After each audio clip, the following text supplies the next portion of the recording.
najisikia raha sana kuwa karibu yako mwanangu. Yaani nikiwa karibu na wewe mimi najisikia raha sana. Mshikaji akaambia hata mimi pia najisikia raha.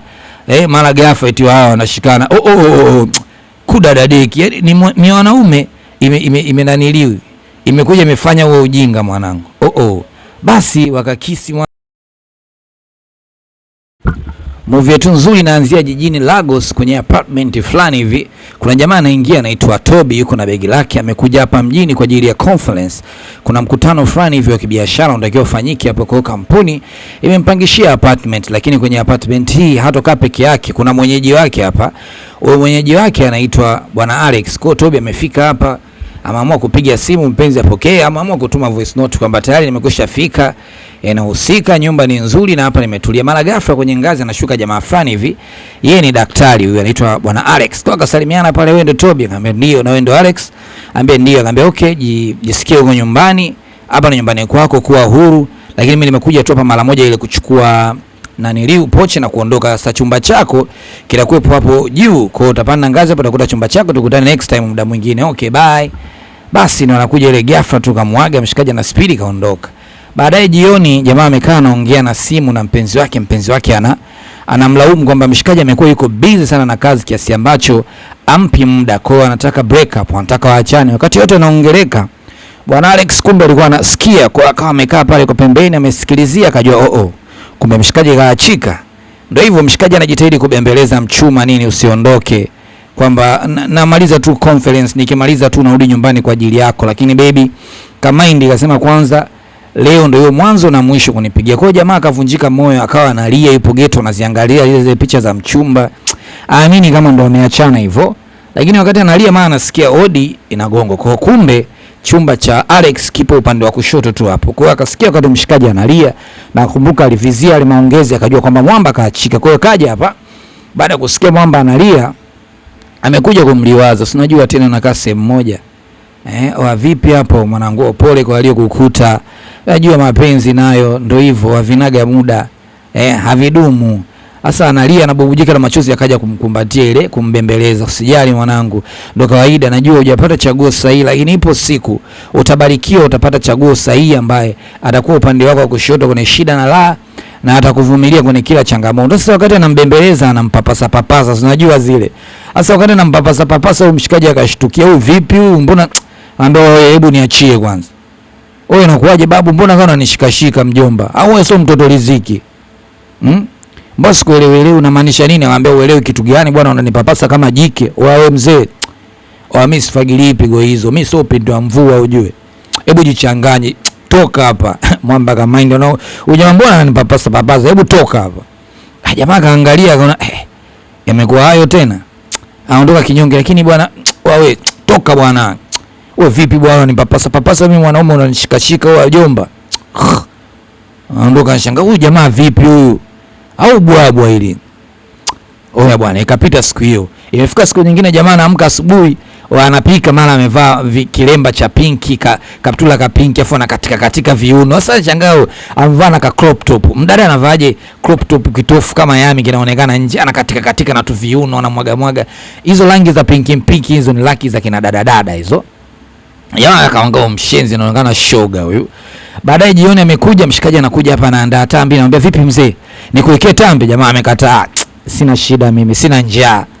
Jamaa kaona okay, ngoja ajipakulie mwenyewe ale. Sasa anachanga jamaa ni shoga, kwa ameanza kumkwepa, hataki atakula chakula chake. Yeye ana kipaja chake tu hapo kimoja, kakipasha, kakichukua huyo, kaenda magetoni, kamwachia msosi wake. Jamaa shoga ale msosi wake. Okay, imefika usiku sasa na kiburi chake kinamponza, kale kanyama kalikuwa ni kadogo. Sasa amekula, njaa inauma. Anajaribu kusoma vitu havipandi, anajaribu kuandaa mpango mzima wa conference huo mkutano. Anaona mambo hayaendi, akabidi apige simu kwenye mgawa fulani aulizie kuhusiana na delivery, kwamba wanaweza kufanya delivery usiku wa manane. Hiyo kampuni akamwambia hawezi kufanya hivyo. Jamaa kama mind, yani huko tumboni minyoo inazingua kinoma, maana anajambia tu kwa ndani. Basi kabidi avizie mdogo mpaka jikoni adokoe chakula. Ile anachukua amechungulia tambe zenyewe zimebaki kidogo, akachukua kijiko azipige mdogo bila kupiga kelele. Unajua kudokoa vile unakuwa fundi kinoma, usipige kelele. Mara ghafla Alex amekuja kuweka sahani, kashamaliza kula hapa. Lakini kama unavyojua Alex alijua tu mwamba ana njaa. Kwa hiyo akafungua kwenye oven hapo, kumbe alikuwa amwekea chakula. Akamwambia haya boya, kula chakula hiki, unajifanya unavimba msosi, kumbe njaa nayo. Basi akamwachia chakula, jamaa ikamshuka aibu, lakini pia ana njaa, anakataaje? Kwa hiyo inabidi mshikaji tu akubali apige ule msosi. Akuta mshikaji kweli kamwekea tambi hapo na upaja wa kuku, sio kinyonge. Mshikaji aibu ikamshuka, amemtenga hapo, lakini mshikaji anajali. Basi siku ya pili akajivuta, asubuhi akajiamrisha kumsalimia, inakuwaje mheshimiwa? Akamwambia fresh, vipi chai? Nikuandalie kahawa? Ndio. Kwa hiyo ikabidi akubali tu, kwa sababu aliona jana alishazingua, afu mwamba ile alikuwa hana noma. Mshikaji asubuhi kaandaa chai, kampatia mshikaji. Okay. Mazoea akaanza kurudiana tena. Jamaa mtoka kazini hapa amechoka, yuko na kibegi. Bwana Alex akamshawishi njoo tucheze pool, unajua uwezi kunifunga mimi na nini. Jamaa akamwambia ngoja nikuthibitishie kwamba mimi mwenyewe sio mnyonge. Kwa hiyo ikabidi ajiunge naye. Kumbuka wanakaa nyumba moja tu wenyewe, wanaume. Okay, jamaa ikabidi achukue pool na stick pool. Aanze kucheza naye. Akacheza hapo nini? Anamuweza kwa anajimwamba fine na nini. Mimi uniwezi. Unajua mimi mwenyewe mzawa kwenye vitu mapool table. Mara simu inaita. Anapokea simu bwana Toby, anaambiwa kwamba anapata taarifa mbaya kwamba kiongozi wa ile conference, ule mkutano, amepata dharura, anaondoka. Kwa hiyo hatakuwepo kwenye conference. Basi jamaa anachanganyikiwa, anasovu vipi? Anavuruga. Sasa mshikaji anamuuliza unachukia nini ama unachanganyikiwa nini? Anasema issue ni kwamba hivi yeye ndo alitakiwa afanye presentation mbele ya watu wawekezaji, mbele ya kampuni, lakini sasa cha ajabu mshikaji amepata dharura. Unajua maana yake nini?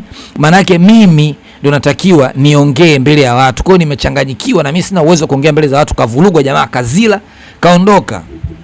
Aelewe atafanyaje mbele ya investors, mbele ya wawekezaji. Yeye ndio anatakiwa awasilishe wazo la kampuni ama ajenda ya kampuni. Kwa amechanganyikiwa, ikabidi apitie. Alex alivyoona mshikaji katingwa, ikabidi asogelee geto. Akamwambia okay, sikia, mimi na uwezo wa kuongea mbele za watu, naweza nikakusaidia, lakini kama hutaki naweza nikaondoka pia. Akamwambia okay, usiondoke. Na shida kweli, of course muda mbaki mchache, natakiwa ni present. Of course sina ujanja, nahitaji msaada wako. Kama unaweza kweli nisaidie. Jamaa akamwambia okay, nakusaidia. Akampa kimemo, aya practice kuongea mbele ya investors, wawekezaji. Mimi ndio investor, wewe ndio mwasilishaji. Aongea. Jamaa anaongea, anatembea, anaambia unatembea sana, relax. Imagine mimi ndio investor, mimi ndio mwekezaji. Okay, twende. Jamaa akamwambia okay, sawa. Akamwambia okay.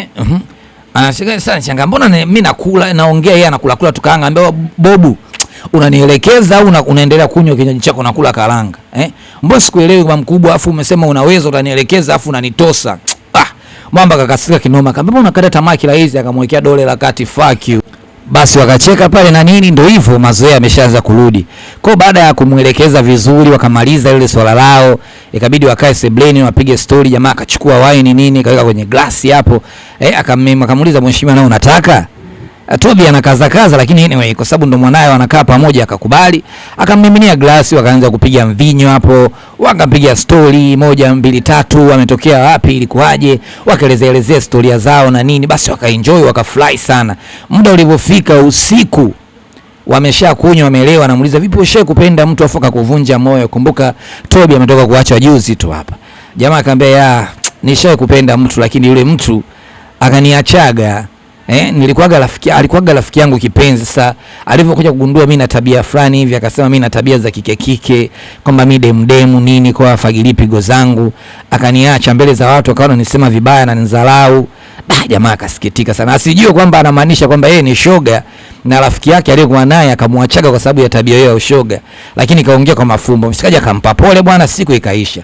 Siku iliyofuata asubuhi, mshikaji kaamka kupika, amevua shati nini, lakini mkilemba wake wa pinki kichwani kama kawaida.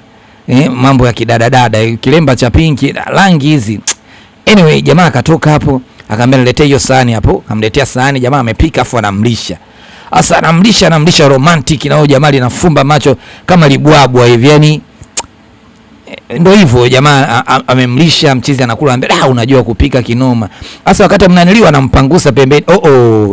Jao kweli. Yani kama mambo ya Kikorea. Watu wakinyaga hivi vitu ndo wanampangusa, sijui vimaziwa, sijui kiubwabwa, lakini lishikaji linamfanyia mwanaume mwenzake. Jamaa alishukwa na butwa, lakini anyway akachukulia poa. Mimi asubuhi kumekucha, siku ya kwenda kufanya presentation, jamaa imefika. Ambia wewe mwanangu, leo ndio presentation, leo ndio unaenda kuua, hebu ngoja nikutengeneze. Kwa anaanza kumtengeneza tai pale nini na mseti, kama mwanamke anavyomsetiaga nani bwana yake hapa mpenzi. Lishikaji lipo romantic kinoma. Nilidume lakini lipo hivyo. Linakojoa huko limesimama lakini lina mambo ya upinde wa mvua. Anyway, akamnaniliwa hapa jamaa, sasa mimi naogopa, akamziba mdomo akamwambia shh, tulia wewe. Kama mume anavyomwambiaga nani? Mke anavyomwambia mume wake, anamtuliza nini akiwa na stress. Jamaa akamcheki, akampandisha, akamshika, kaona tai haijafiti kwa, akaingia magetoni kwake kwenye kabati, akachukua tai ili amsetie mshikaji nini imfiti vizuri, akamwambia toa tai yako hiyo. Jamaa akatoa, akamweka, yani anamkea, unajua zile ni kama ili mwanamke. Okay, jamaa akamaliza nini, akamwekea tai fresh, akamseti, akafunga vizuri. Kisha baada ya kuifunga fresh, akawa anamwangalia kwenye kioo hivi, wanajiangalia, anambia vipi hapo, mkono mabegani nini, unaionaje huku linatabasamu. Toby anaitikia tu hapo fresh, lakini najiona kama nakuwa kama mchungaji. Akamwambia unavyokuwa mbele ya investors, mbele ya wawekezaji, lazima uwe mtu fulani hivi smart, kwa usijali. Akamwambia hapo mwanangu upo fresh, uko smart. Akaangaliziana nini, wakaangaliana usoni. Akamwambia okay, tayari sasa ngoja niwahi. Akamwambia chukua koti lako, usisahau koti mwanangu, koti la suit na kufanya uonekane smart zaidi. Kwa akamvesha koti, jamaa wakajiangalia kwa mara ya mwisho pale kwenye kioo, huyo mchizi kawini. Basi ikabidi aondoke aende kazini kwenye presentation. Basi bwana jamaa kaondoka. Baada ya muda baadaye amerudi sasa.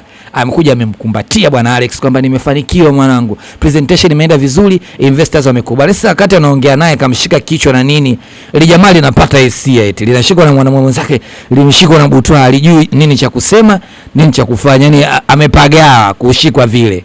Baadaye jamaa akamwambia bwana, nashukuru mwanangu, umenifurahisha sana na baadaye nitakupigia chakula. Sawa, akaondoka. Ile kuondoka mshikaji amepagaa, alijui kipi lifanya, yani amechanganyikiwa. Anyway, imefika usiku, jamaa akamwandalia chakula kama alivyomwaahidi. Akamwambia okay, msosi wapo, hebu onja afu niambie kama mimi naweza kupiga kuliko wewe ama inakuaje. Basi msikaji akaonja pale, afa akamwambia msosi wa kawaida. Akamwambia nilijua tu unapopenda kujipamba utajiona wewe uko juu, afu mimi utaniona loko. Mimi nakwambia mimi nimepika msosi mzuri, unanishusha tu vyeo kwa sababu ile utaki nikuzidi. Mara hodi na gongwa, jamaa anaenda kufungua, nakutana na lishikaji anaitwa Michael. Kumbe lishikaji kweli ni shoga bwana. Huyu Michael ni ex wake, ile mpenzi lake, anataka kuingia ndani, jamaa anamzuia, ambaye vipi? Mbona unizuia kuingia ndani mchumba kulikoni? Jamaa anaona aibu kwa sababu mshikaji yupo ndani, afu ashaanza kumpenda yule mshikaji wa ndani. Anambia ondoka, sikutaki kwenye nyumba yangu. Akamwambia kumbe una mshikaji mpya Anambia vipi mzee? Kulikoni babu? Fresh, una enjoy? Akamwambia kumbe umesha move on tayari unampenda. Sasa mshikaji linashtuka, vipi kamshika tako? Ayayaya. Mpaka mshikaji ameshtuka, amemshika tako mwanaume. Kamshika tako mwanaume, afa akamwambia mimi naondoka. Mchizi akajua kumbe kweli hili jamani shoga, yani hakuamini macho yake. Basi jamaa ilibidi afunge mlango pale. Mshikaji akarudi amechoka kwamba anaishi na mshikaji shoga. Basi akafika pale akawa anajifanya kama hamna kilichoendelea. Tuendelee na story. Jamaa akawa tuendelee na story wapi bwana bwabwa wewe?